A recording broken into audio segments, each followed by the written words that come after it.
Thank you for calling the Original Blanco Cafe on Medical Drive. May I help you? The Original Blanco Cafe is known for their award-winning enchiladas. Cheese enchiladas, sir. Would you like flour tortillas or corn? For 50 years and counting, generations of San Antonians have filled these dining rooms to grab a bite of the Tex-Mex classic. I've been coming here probably since I was born. What is South Texas without Tex-Mex food? It's not South Texas. If you travel anywhere outside San Antonio to find these same rich flavors, good luck. I believe that San Antonio is the home of Tex-Mex food. You don't find this particular style of Tex-Mex food anywhere else. Here you go, ma'am. It's a cuisine embedded in our culture, in our identity. Okay. I love all Mexican food, but there's something about Tex-Mex that just feels like home. For nearly 2 centuries, South Texas, specifically San Antonio, has sat front row center to witness the evolution of Tex-Mex, which began in the mid-1800s with the Chili Queens.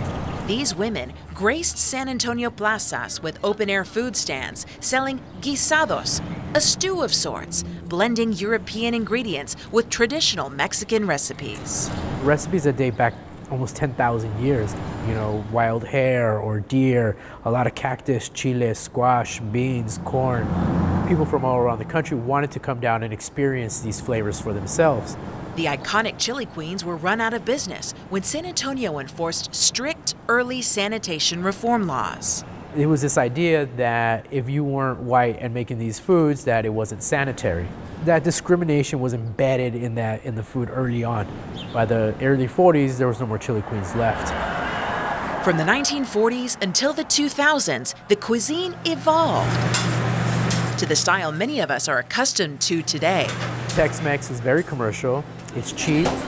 The yellow cheese introduced to Tex-Mex pointed to the easy accessibility of these ingredients at the time. In Mexico, you don't see a lot of yellow cheeses. It's white cheeses, the cotija, the queso fresco, things like that. And so those little changes started to create its own type of food. Well, this is the nixtamalized corn. Right around the exit of the Chili Queens, Stephen Pizzini's family planted culinary roots in the Alamo City. My great-uncle Frank, in 1932, manufactured and invented the molino that we still use. Using his grandmother's recipes from Mexico, the family opened Teca Molino in 1938 and Taco Hut 20 years later. Each restaurant a Tex-Mex staple. As a child, we called it Mexican food. I started using the word Tex-Mex in 1992. And in 1996, when I owned the Taco Hut, I patented a slogan name where the Tex got the Mex. Okay, you want onions on your enchilada? Today, Pizzini owns and operates Lala's Gorditas, right around the corner from Mission Concepcion. We consider ourselves the home of the puffy taco. He serves his grandmother's original recipes to loyal customers who grew up with them. Those memories, those smells, and that's why I did this.